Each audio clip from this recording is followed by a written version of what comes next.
Welcome to episode 219 of The Amy Ayler Show. Show notes for today's episode can be found at amyaylershow.com/219. So, darling ones, today's episode is taken from a Facebook Live that I did with my dear friend Liz Logan, all about how to end 2018, end your year with peace and grace and momentum.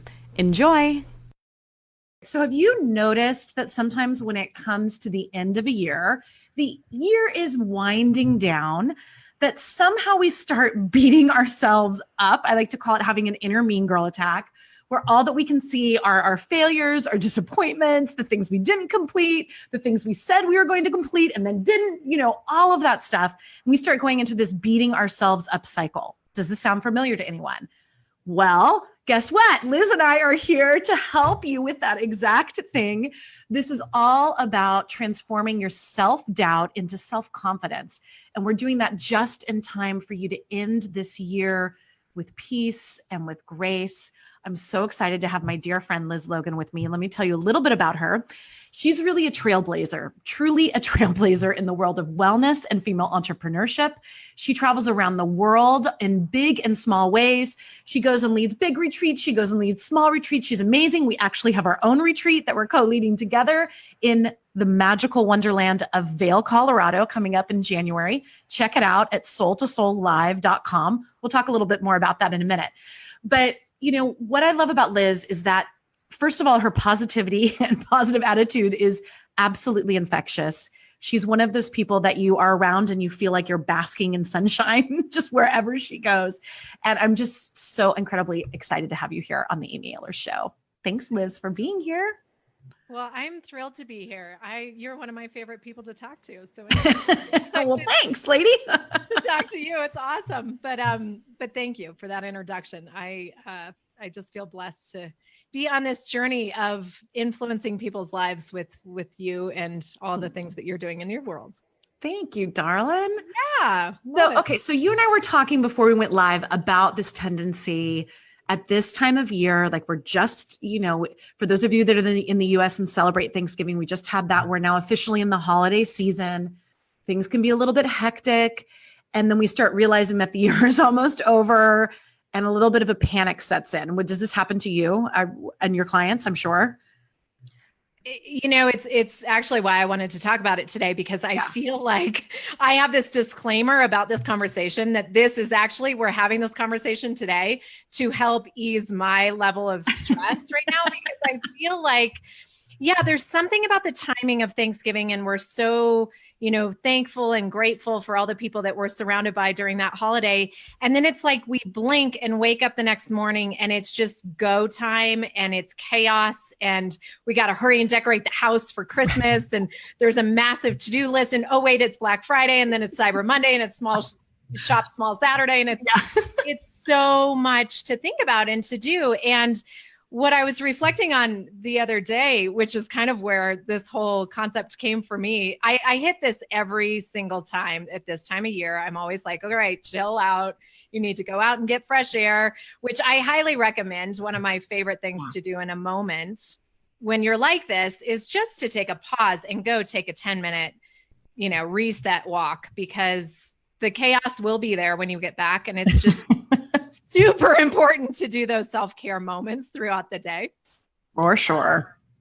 Yeah. But what I was going to say is that, in the massive busyness of life, we go off these to-do lists. And it feels like for me right now, what's happening is instead of my to-do list getting smaller, it's getting bigger, but even more so, which I feel like a lot of people can relate to, is I'm suddenly going, oh my God, the end of the year is here. And I can't believe that there's still all this stuff that's on my list. And what have I been doing all year? And it's November. Right.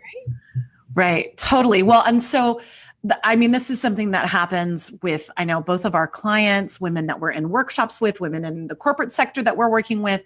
It's like this massive time to beat ourselves up and say that we haven't gotten enough done. And those really good intentions that maybe we started the year out with haven't come to fruition. Life happens for sure. But what do you feel like is one of the biggest things that you do to help the women that you work with really snap out of that? You mentioned going outside, which I think is so important. What else do you got around that? So I love goals, and I am a massive goal setter. I'm a high level achiever. I love striving for greatness in my life. I feel like if the bar is up here, I'm going to push the ceiling and try to achieve even higher levels than that. So, I don't fault anyone in the goals, but what I think we lose sight of is that sometimes we're living too much in the future and forgetting what we're doing in this moment or what we've done up until this point to get us here. When you look at a little baby trying to take their first steps, it's not like they're going from crawling to sprinting. Right. They take the hand off the table and then they fall and then they stand back up and they try it again. And so I think that there's this room for grace right now is what I would say is give yourself permission to look at all of your to-dos, but then to flip it on its head, which is what I love doing, which we're going to be doing part of this in our Soul to Soul live retreat together, which I'm so excited about. We'll talk about that in a second, but is to really look at what have you accomplished this year? Where have you gotten to? And give yourself some attaboys, set down the self-criticism, set down all of the remarks that you want to beat yourself up over, and just look at how far you have come. Think about the things that you've done since January. And even before that, if that list doesn't satisfy you, go further back. But it was funny because I was really beating myself up over the weekend going, I cannot believe I haven't done all this list. And then when I shifted and I did that exercise where I started coming from a place of grace and listing all of the things that I've done this year, I actually was like, holy crap. Are we allowed to curse on your show? I don't know. We are on the show. We'll see if Facebook bans us, but you never know. Yeah. All right. Well, X that out. But I'm a huge believer that when we can really set the intention on what we have done, we look back and go, oh my gosh, I can't believe that I was giving myself so much grief for the things that I haven't, because I actually have done a lot of things.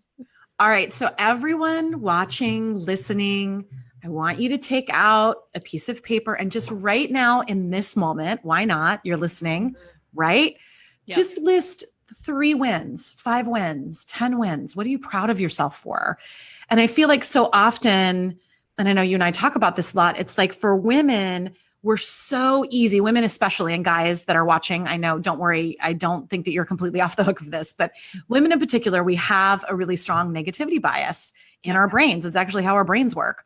So we are programmed, the biology of our brains is about looking for the thing that's not done. It's about finding that one poisonous berry so that we don't eat it and we don't feed it to our young, So it's like our brains are programmed this way. But if you flip it on its head, as you said, Liz, and really look at, well, what have I done?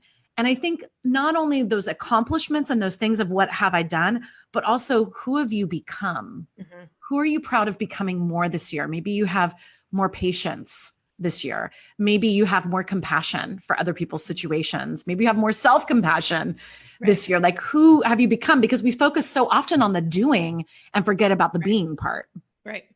Right. Well, and that's part of the practice is, so as Amy said, get out your paper and start when I do mind mapping, where you just throw out anything that comes to mind of who you've become, what you've done in this year thus far. And there's no wrong or right with this answer, but I want you to really go on a small scale with this too. So it's not like, I started a company. It could be as small as I figured out a way not to eat dessert after 8:00, or, I got help with carpool, so I wasn't so stressed the minute I got to work, or whatever. That's small. I mean, that's a huge milestone in my opinion, but for you, that inner critic is going to come in and be like, oh, that was nothing. Like that took me 2 seconds to figure out. Don't do that. Get that self-criticism out of there. As Amy always says, the mean girl does not exist in this exercise in particular. And really be nice about what all the things that you've done. I mean, I cleaned out a closet that I have looked at for 10 years and I walk by it every day of my life. And I'm like, not today, not doing that. And this year I did it. And I was like, woohoo. That's amazing. Yeah. You know, and share it below. If you're here on the Facebook Live with us, share it below. We'd love to celebrate some of the wins that you have had. We would love to celebrate those because it's just like, I think that, like you were saying, it's like that success begets success. Right. So it's like that sensation of, oh my gosh, yes. Like as you really count those wins. And like you said, the things that feel small to us sometimes are the things that are the biggest. And I feel like we discount ourselves so often and like try to say that our wins are small when they're really huge. Mm-hmm. And I think it's also nice to ask people that are close to you, that you love, like the supportive people in your life, like, what are you celebrating for me this year? Mm-hmm. You know, and I think that can be such a wonderful way to get perspective on the ways that other people view what you've accomplished. No question. Yeah. If you're so stuck in the self-criticism, which trust me, I've been there, have people help you with this exercise. Reach out to your tribe and ask for 3 things that they've noticed, you know, how you've shown up this year. And you know, the part about becoming, I love that you brought that up because so much of, I think, how we view goals is in the doing. Yeah. And really for me, the way that I like to teach goal setting isn't even that word of goal setting, but it's more about how do you want to feel on a daily basis? You know, what is going to give you that feeling? That actually is the end result of what a goal looks like. But to feel love, what is that going to look like for you to get to that place? It may mean that you have to give up that toxic relationship that isn't working for you. Maybe that's on your list this year. Maybe you've done that. You know, maybe that's one of your attaboys. But there's lots of ways to do this exercise in a way that just really gives you that perspective of, holy crap, I'm a badass. You know, I'm actually doing really, really well. And by the way, it's only November 26th. So you still have, what is that? A lot, you know, over 30 days to keep going. Yeah, I love that. Well, and I think also really looking at how have you been there for other people this year and celebrating that? How have you been there for yourself this year and celebrating that? And I, like you were saying, like the projects, you know, my husband and I cleaned out our studio in the back, which we had been putting off for years for various reasons. And I was so glad you brought up that closet because I don't know if that would, I kind of forgot about it. I think we're really good at having amnesia when it comes to our own accomplishments and our wins and and our successes and the things that we really want to be celebrating. Yeah. And I just think sometimes you need those reminders of like, hello, could you just remember that you did XYZ this year? It's like, oh yeah, totally forgot about that. That was huge. Well, and holding space for others is another really big accomplishment that I think that we lose sight of. That I've had several clients hold space for people going through suicide this year. That's a huge accomplishment to just sit in the stillness of that person's journey and just be there to listen and to hear. And there's so much of that going on this year that there's tons of times that I'm sure we've all shown up in various ways that we don't give ourselves credit for. Yeah. You know, that they do look at those, and I like to kind of really go back to day one. Okay. How did I start the new year? Where was I? What was my intention? If that's something you do, what did I want to feel this year? If that's something you do, and maybe go back to that list without judgment of going, okay, I haven't done anything on that list, but instead just go, okay, so some of those things I did, some of those things I rerouted into better things. You know, all of the best things in life don't end up on your to-do list. They just, you know, they show up in a different way in life, that serendipitous way that is so magical. So there's many, many, many ways to celebrate what you've already done this year. But I think just getting the list going is really so important. huge. So huge. And I think also going through your calendar can also help with this. You know, you can actually go back to January of this year and look in your calendar because, again, it's amazing how much we forget.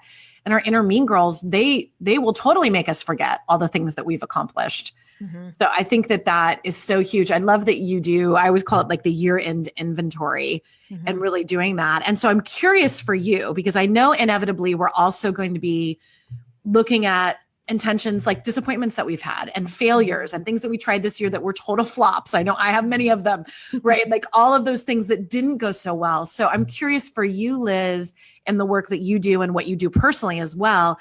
How do you deal with processing those failures and those losses? Tequila? Is that an answer? No, I'm just kidding. That's not my real answer, but that's my partial real answer. Tequila with a slice of lime. No, on a beach with an umbrella. Right, so, exactly. You know, I have learned the hard way a great deal of self-compassion, I think is the word I want to use. And it is not something that, I mean, I used to beat myself up and be my own worst enemy until I got to a place where I was really overweight. I was really unhealthy. I hated who I was. I hated what I was doing in my life, how I was showing up, just who I was being. I just didn't like any of it. And it wasn't authentically who I was. And so I spent a lot of years really I tried every diet. I tried to reroute the system, go the shortcut, just get the quick answers. And what I really realized is that it started with self-love and self-compassion for me. So I have that pretty intertwined into my daily existence where I don't really beat myself up. I try to bring laughter in now as opposed to criticism. Yeah. So a little exchange there of going, if you can't laugh at yourself, you're gonna have a miserable life. And at least I would, because my criticism voice is pretty brutal. That now I just, I laugh at myself and I also look at myself and go, okay, so you didn't get that done. You didn't do that the way you thought, or you just flat out fell on your face. So now what?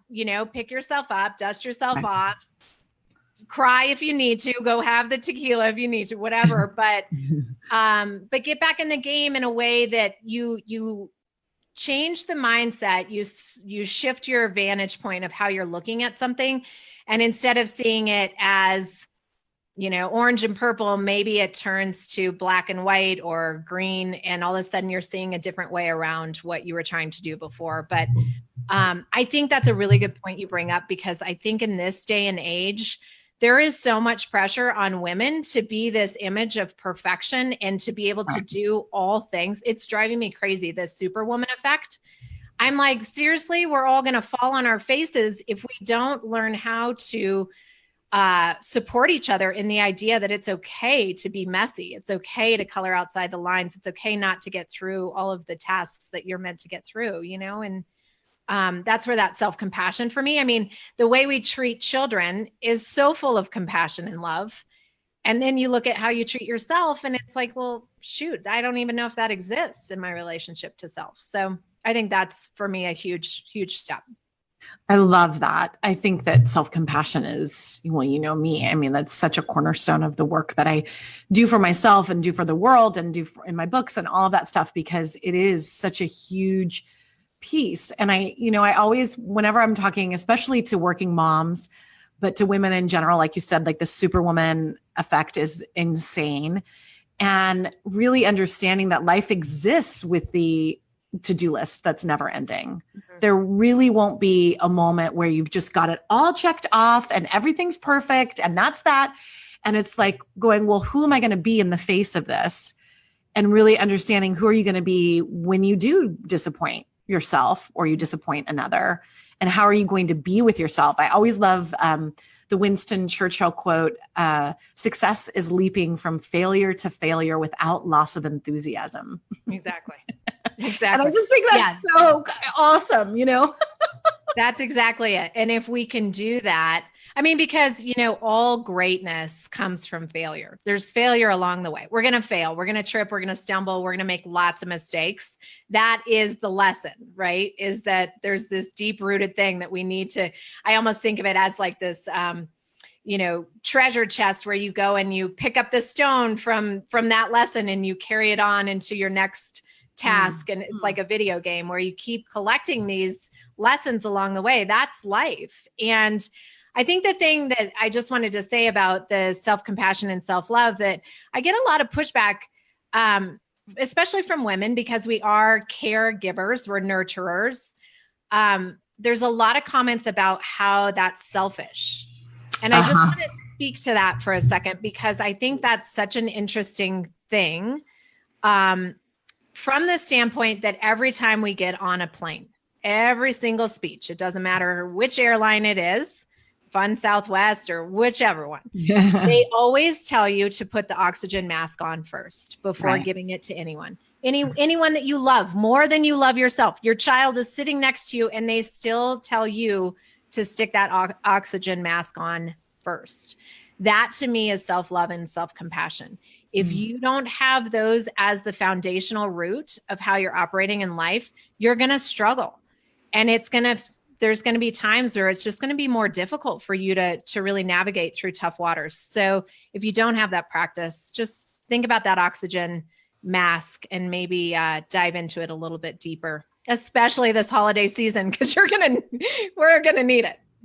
You know, it's so interesting. I ended up hosting Thanksgiving this year and had about 20 people here. And I did cook. I mean, I had people bring stuff too. Yeah. Let me tell you. And my mom basically kind of does the whole dinner. Don't tell anyone, but my mom is amazing at this. I mean, I cooked the turkey and the mashed potatoes and the green beans and made a salad. So that was pretty good. I thought, awesome. I thought it was pretty good. But here's the thing about turkey. Like my parents actually prep it and then I pick it up because I can't fit it in my refrigerator. So the prep work is the hardest part. Like that's like literally the hardest part. The rest is you just put it in the oven and then baste it every once in a while. So it's easy. But it was really interesting because I was the morning of, and we were getting the house ready, and especially having little ones, it's just like, it's a whole thing, right? Getting the house ready. And I was like looking around, I'm like, oh, I wish I would have gotten that project done. And then like all of a sudden I felt the inner mean girl attack coming. And it was like, oh my gosh, I'm about to go down. And then I thought, she's going to take me. She's taking me down. And I was just like, this is absurd. I mean, it was like, I was beating myself up because we hadn't painted the outside of our house. And I'm like, Amy, it's not going to happen today. Like, it's not happening. Great. We'll put it on the list of things to save up for or whatever. But it was like, okay. And then I finally said, I'm just going to go on a run. That's what I'm going to do. Nice. And so then that's what I did. And I was like, you know what? It's enough. Like I got the house prepared enough and I went on a run, which to me is like ultimate self-care. And it was just like, it felt so good in that moment to make that decision to put my oxygen mask on first, because I would have driven myself and my sweet husband totally nuts for the next hour if I would have stayed home in that space. And that to me, the fresh air, getting your heart rate up, for some people it's yoga, for some people it's running or walking or whatever it is for you. What is that your version of putting your oxygen mask on first? Right. And really understanding, because self-care looks different for everybody. It's not just bubble baths, although for me, that's definitely on my list. But it's like, there's just so many different ways that we have to take care of ourselves. No question. No question. And especially this time of year, I just think it's, I feel, I was a corporate event planner for years for Fortune 500 companies. So I would go around the world putting on these massive events where we'd fly in famous singers and huge gifts every single day for the top 1% of corporate culture. And so it was perfection to a T. So you can imagine, and then I was a wedding planner after that. So you can imagine what you're saying to me. I'm like, oh my God, do I resonate with painting the house like last minute before the Thanksgiving guests come? And what I've adopted now, actually, I think just to swing it the other way, I love nothing more than to invite friends over for like pajama night. And it's like potluck and you bring whatever you want, but you cannot get dressed up. You have to wear something that you're going to sweats or, now it's all the trend, right? The sweats.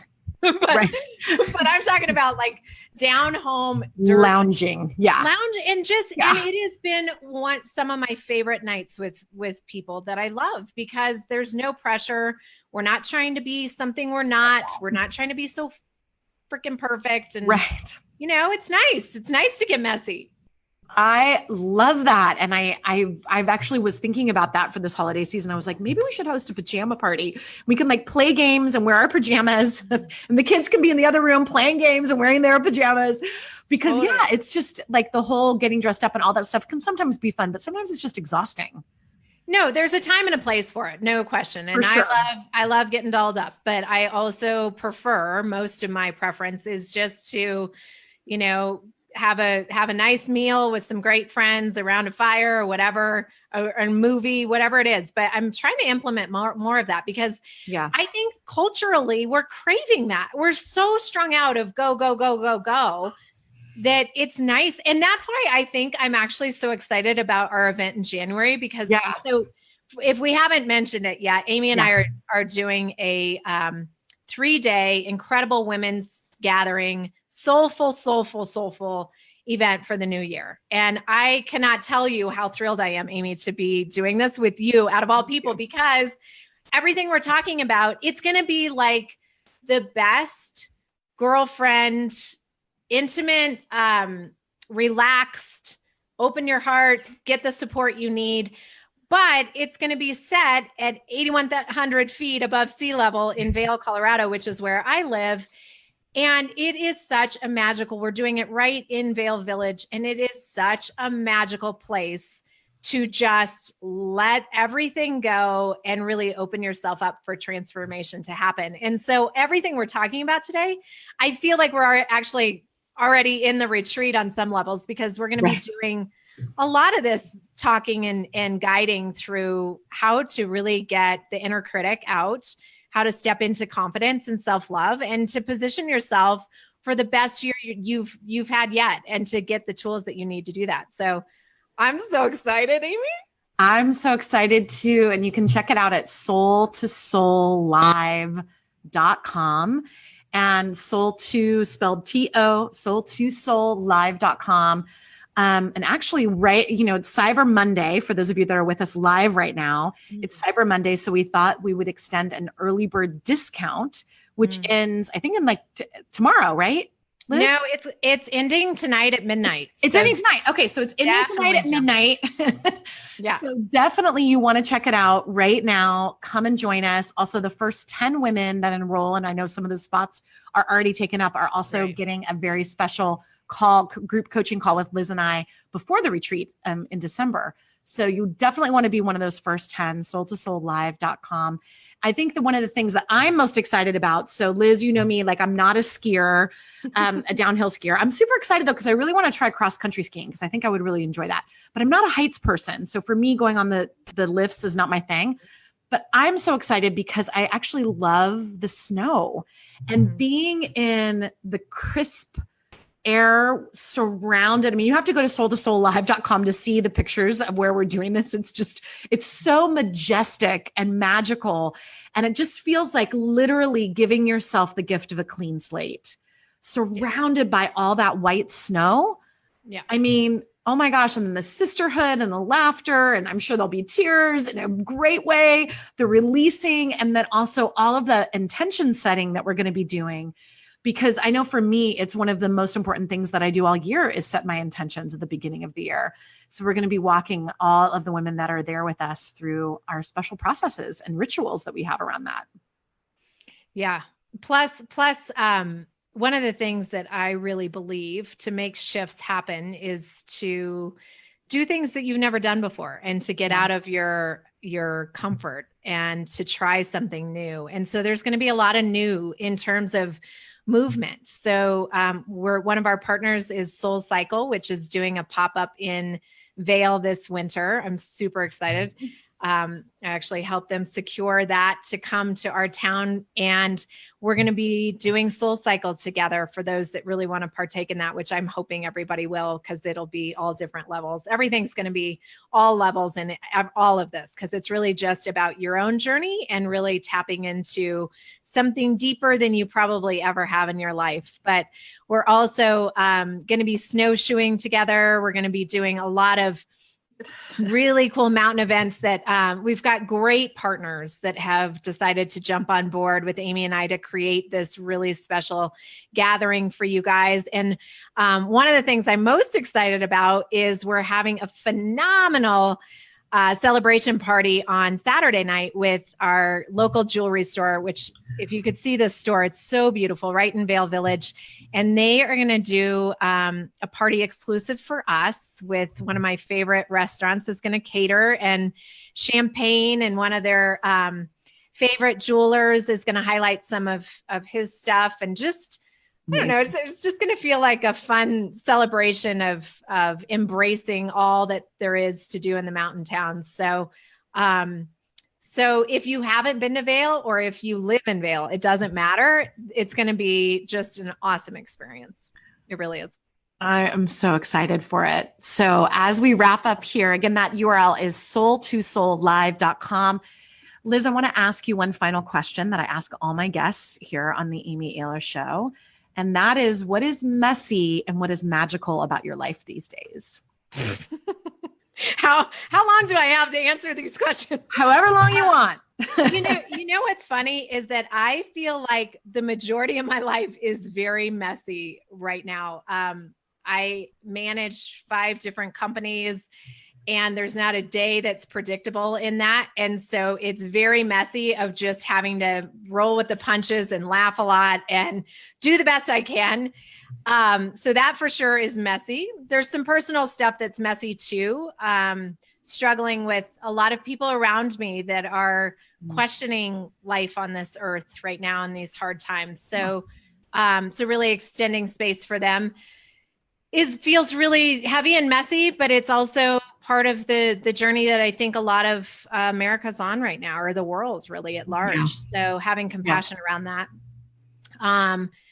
Magical, is that what the other that was? The magic in life for me is just to sit back and observe with awe. I think that life in all of its glory, the good, the bad, the ugly, there's always this magical piece. It reminds me of, and maybe I'm just talking about snow so much because of our retreat, but also we just got a big, huge snowstorm here. But when the snow falls, the crystals are so individualized.